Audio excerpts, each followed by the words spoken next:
दोस्तों, पाकिस्तान और West Indies के दरमियान पहला टेस्ट मैच हुआ। पाकिस्तान वो टेस्ट मैच हार गया और उसके आफ्टर शॉक्स जो हैं वो आना शुरू हो गए हैं और किंग बाबर के ऊपर भी काफ़ी ज़्यादा ट्रोलिंग की जा रही है कि उन्होंने स्ट्राइक ज़्यादातर अपने पास क्यों नहीं रखी, उन्होंने टेलेंडर को ज़्यादातर स्ट्राइक क्यों दी है और फिर पाकिस्तान के दो फास्ट बॉलर जो हैं आईसीसी ने उनको फ़ाइन क्यों किया है और एक्स्ट्रा एग्रेशन दिखाया उन्होंने। यानी कि मोहम्मद अब्बास ने जब आउट किया था तो उन्होंने एक्स्ट्रा एग्रेशन दिखाया था। सेम यही एग्रेशन जो है वो 15% फ़ाइन की सूरत में पड़े हैं खुर्रम शहजाद को। जब उन्होंने विकेट लिया था तो उन्होंने भी एक्स्ट्रा एग्रेशन का मुजाहरा किया था। तो इसके ऊपर आईसीसी के कुछ नियम हैं, उसके मुताबिक उनको सज़ा भी हुई है। तो पाकिस्तान के अंदर ऐसा अक्सर होता है कि पाकिस्तान टीम जब भी कोई आउट ऑफ कंट्री सीरीज़ खेलने जाती है तो वहाँ पे एक एक बात के ऊपर नज़र रखी जाती है, आईसीसी इसको जज करता है। हालांकि इंडिया के अंदर काफ़ी ज़्यादा एग्रेशन देखे जाते हैं। मुख्तलिफ बॉलर, सिराज को देखें कितना मतलब हाईली इमोशनल है वो और काफ़ी ज़्यादा एग्रेसिव हो जाता है। ऑस्ट्रेलिया की सीरीज़ के ऊपर भी उन्होंने काफ़ी ज़्यादा एग्रेशन दिखाया था, लेकिन आईसीसी ने वहाँ पे कोई पाबंदी नहीं लगाई थी। तो खैर इसके ऊपर हम बात करेंगे। तो जो सबसे इम्पोर्टेंट बात है वो ये है कि अब एक धड़ा कहता है कि बाबर आजम ने स्ट्राइक अपने पास रखनी थी, टेलेंडर को ज़्यादातर सामने नहीं आने देना था। और दूसरा धड़ा जो है वो कहता है कि बाबर आजम ने जो कुछ भी किया है अच्छा किया है। अब मैं इसके ऊपर मैं अपना जो एनालिसिस है वो आपको बताता हूँ कि देखिए जी, अगर तो 20, 25, 30 रन पड़े होते हैं तो तब तो आप लोग टेलेंडर को स्ट्राइक ना दें, क्योंकि तब आप अपने पे डिपेंड करें और ज़्यादातर स्ट्राइक जो है वो अपने पास रखें। ये कॉमन सेंस की बात है। तो जब 100+ रन पड़े हों तो फिर आप कोशिश करें कि रोटेशन पॉलिसी के तहत आप स्ट्राइक को रोटेट करें ताकि आपका जो टेलेंडर है वो भी खेले और आप भी खेलो। तो बाबर आजम ने स्ट्राइक जो है वो अगर मोहम्मद अली को दी है, मोहम्मद अब्बास को दी है या खुर्रम शहजाद को दी है तो मेरे ख्याल में इसमें कोई गलती उसकी नहीं है। अब मैं आपको बताता हूँ कि पाकिस्तान के जो 5 बॉलर हैं इन्होंने 2 इनिंग्स के अंदर 53 रन बनाए हैं। यानी दोनों इनिंग्स को मिलाएं तो पाकिस्तान के इन 5 बॉलर्स ने, जो कि आधी टीम बनती है पाकिस्तान की, तो इन्होंने 53 रन बनाए हैं। तो शुमार जोसेफ जो है वो पहली इनिंग्स में 23 रन बना गया, दूसरी इनिंग्स में 38, यानी 61 रन। वो एक बल्लेबाज जिसके ऊपर किसी की नज़र भी नहीं पड़ रही, वो एक बॉलर है और उसने क्या किया है, 61 रन बनाए हैं। और पाकिस्तान कितने रन से आ रहा है? 90 रन से आ रहा है। तो अब जस्टिन ग्रेव को आप देख लें, न्यूजीलैंड के अंदर जाके उसकी सेंचुरी है, ओवरऑल उसकी 3 सेंचुरी हैं। उनके टेलेंडर जो है वो अच्छे खासे बैटर हैं। हमारे जो टेलेंडर हैं वो दोनों पारियों को मिला के उनकी जो 10 इनिंग्सें बन रही हैं उनमें उनके 53 रन हैं। तो मुझे बताएं कि कोई दुनिया का ऐसा टेलेंडर है जो ताश के पत्तों की तरह अपनी विकेट दे? इन्होंने किया क्या है, 244 के ऊपर पाकिस्तान के 4 आउट थे, 282 के ऊपर पूरी टीम आउट हो जाती है। इधर अगर आप देखें तो 120 के ऊपर पूरी टीम आउट हो जाती है। मतलब कि आप अपनी गलतियां तो देखें। कप्तान आपने बाबर आजम को बनाया और पीछे पीसीबी का पूरा स्टाफ बैठ के जो है ना तालियां भी बजा रहे हैं और तमाशा देख रहे हैं कि भी सारे का सारा मलबा जो है वो इस बंदे के ऊपर आना चाहिए। 120 रन पाकिस्तान ने बनाया सेकंड इनिंग्स में, जिसमें 58 रन बाबर आजम के हैं, 49 रन पूरी टीम के हैं। और तीसरा जो बड़ा स्कोर है वो एक्स्ट्रास का है, यानी एक्स्ट्रा रन जो है वो 13 है। तो उसमें अगर हम देखें दूसरा टॉप स्कोरर जो हमें मिलता है वो आपका 11वें नंबर का बल्लेबाज है, 10वें नंबर का बल्लेबाज वो है मोहम्मद अब्बास, 23 रन है उसके।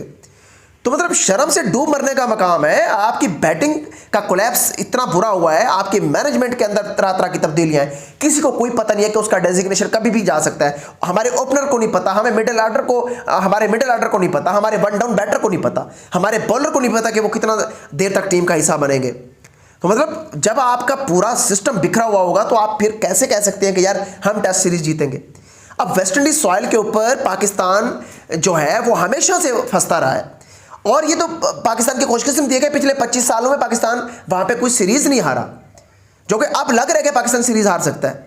अब सबसे जो इंपॉर्टेंट बात है वो ये है कि देखें यार, वेस्ट इंडीज सॉइल के ऊपर जब आपको पता है बैटिंग पैराडाइज पिच नहीं है, यहाँ पे फंस रहा है बॉल, यहाँ पे सारे जो बैटर है वो स्ट्रगल कर रहे हैं। चाहे आप देखें वेस्ट इंडीज के बैटर को, वो 126 पे 7 आउट हो गए थे। ये तो 55 रन से शुमार जोसेफ की एक्स्ट्रा ऑर्डिनरी इनिंग्स थी जो कर गई है, 38 रन वो बना गया तो तकरीबन 182 तक पहुंचा है। तो देखा जाए तो कोलैप्स दोनों तरफ से हुआ था। अब इस पिच के ऊपर अगर आपका टॉप बल्लेबाज, मतलब बाबर आजम भी 58 पे नॉट आउट है, अगर आप लोग उनके बैटर को देखें तो उनका कप्तान भी अच्छी बैटिंग कर गया था और फिर उनका जो 92 रन बना गया और उसके बाद हौज जो बना गया 80 की पट्टी में वो बना गया, तो काफ़ी स्ट्रगल कर रहे थे। अगर वो चाहते थे वो भी छक्के लगा सकते थे, लेकिन इस पिच के ऊपर इतना आसान नहीं था बैटिंग करना। तो बाबर आजम को खामखा के ट्रोलिंग ख़त्म करें। बाबर आजम ने जो भी इनिंग्स खेली है वो बिल्कुल अच्छे तरीके से खेली है। बदकिस्मती पाकिस्तान की पूरी टीम की, मैंने जो कल आपको नाम मेंशन करे थे उसमें सलमान अली आगा ने मुकम्मल तौर पे, सलमान अली आगा का हाथ है इस टेस्ट मैच को हराने में, आमिर जमाल का हाथ है, हालांकि अच्छा खासा ऑलराउंडर है आमिर जमाल। शमार जोसेफ, मोहम्मद अब्बास अगर अच्छी बैटिंग कर सकते हैं तो इसको क्या तकलीफ पड़ गई है, जिसने कोई विकेट भी हासिल नहीं किया, ना कोई जज की फील्डिंग की है, और एक बॉलिंग इसके जिम्मे थी आमिर जमाल के, और वो भी वो नहीं कर पाया। मतलब अगर आप लोग बैटिंग नहीं करना चाहते यार, कम से कम आप दूसरे बल्लेबाज जो नॉट आउट रहे हैं बाबर आजम, उनका तो साथ देते आप। कितनी मतलब हैरत वाली बात है कि आप बाकी तमाम चीज़ों के ऊपर पानी फेर देते हैं और एक बाबर आजम, क्योंकि वो कप्तान है, उसके ऊपर सारा का सारा मलबा उठा के आप फेंक देते हैं। तो शर्म आनी चाहिए आप लोगों को। हैरत वाली बात है कि यार आप इस तरह की हरकतें करते हैं। आपको मैं एक फैक्ट एंड फिगर बता चुका हूं कि भाई जो टेलेंडर होते हैं, पूरी दुनिया में टेलेंडर जो है वो अच्छी बैटिंग कर जाते हैं। आपको याद होगा जब बांग्लादेश ने पाकिस्तान के अगेंस्ट बैटिंग करी थी, पाकिस्तान ने 26 पे 6 आउट कर दिए थे, उसके बावजूद बांग्लादेश पाकिस्तान से टेस्ट मैच जीत गया था। इसी तरह आप पैट कमिंग को आप देखें, पैट कमिंग जब ऑस्ट्रेलिया पाकिस्तान में खेलने आया था तो पैट कमिंग ने टेलेंडर होकर अच्छी बैटिंग करी थी और टेलेंडर के तौर पे उन्होंने अच्छा टारगेट दिया था पाकिस्तान को, और पाकिस्तान वो टेस्ट मैच हारा था। दुनिया का कोई भी टेलेंडर उठा के देख ले, वो अच्छी खासी बैटिंग कर लेता है सिवाय पाकिस्तान को छोड़ के।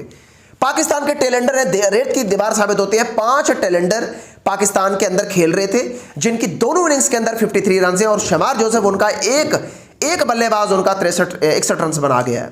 उसके बाद उसकी बॉलिंग आप देखें, उसकी बैटिंग देखें, और फिर आप जस्टिन ग्रेव की बॉलिंग देखें, उसने आपको नाकू चने चबा दिए हैं। दुनिया का पहला बॉलर बन गया है जिसने लगातार 5 ओवर कराए, 5 के 5 ओवर मेडन कराए और फिर 5 विकेटें उसने ली हैं। मतलब शर्म से डूब मरने का मकाम है कि आप लोग किस तरह की हरकत करते हैं। और फिर आपने जिनके ऊपर मलबा डालना है बजाय उनके ऊपर मलबा डालें, हक सच की बात करें, आप उठा के बाबर आजम के पीछे पड़ जाते हैं कि बाबर आजम ने स्ट्राइक रोटेशन करनी थी। भाई अगर 10-20 रन पड़े होते तो फिर मैं भी कहता कि बाबर आजम को स्ट्राइक अपने पास रखनी चाहिए थी। और जब यार बड़ा 100+ रन है तो दिमाग खराब है आप लोगों का। क्या आप स्ट्राइक रोटेशन नहीं करेंगे? क्या आप एक ही बल्लेबाज वहां पे खेलता रहेगा? कितनी देर तक खेलेगा एक बल्लेबाज? क्रिकेट की जिन लोगों को समझ नहीं आती, जो अपना रेडी बान होते हैं, जो पान फरोश होते हैं, वो उठा के ऐसी जो ना कमेंट शुरू कर देते हैं और इस तरह की बातें करना शुरू कर देते हैं। वो भाई आप क्रिकेट की सेंस को समझें, क्रिकेटिंग सेंस होनी चाहिए आपके अंदर, क्रिकेट के मिजाज को समझें कि मैच के अंदर आपको पता चल रहा है कि 100+ रन पड़ा है, वहां पे आपने रिस्क ही लेना है, और वो टेलेंडर ही रिस्क ले सकते हैं जिस तरह शमार जोसेफ ने रिस्क लिया। वहां पे बाबर आजम तो एक मतलब वो अपना नबी तुली पारी खेल रहा था ना, उसके साथ कोई ना कोई एक आध बल्लेबाज ठहरता तो ये टेस्ट मैच का रिजल्ट कुछ और होता। खैर, पाकिस्तान का क्या किया जा सकता है, पाकिस्तान के बारे में हम दुआई कर सकते हैं कि अगला टेस्ट मैच कम से कम जीतने में कामयाब हो, ताकि ये 25 साल रिकॉर्ड पाकिस्तान जो है वो सेव कर सके। सपोर्ट्स मंच हमारे चैनल का नाम है, लाजमी सब्सक्राइब करना है, बेल आइकन आपने लाजमी प्रेस करना है। अगली वीडियो में आपसे दोबारा मुलाकात होती है। खुदा हाफिज़।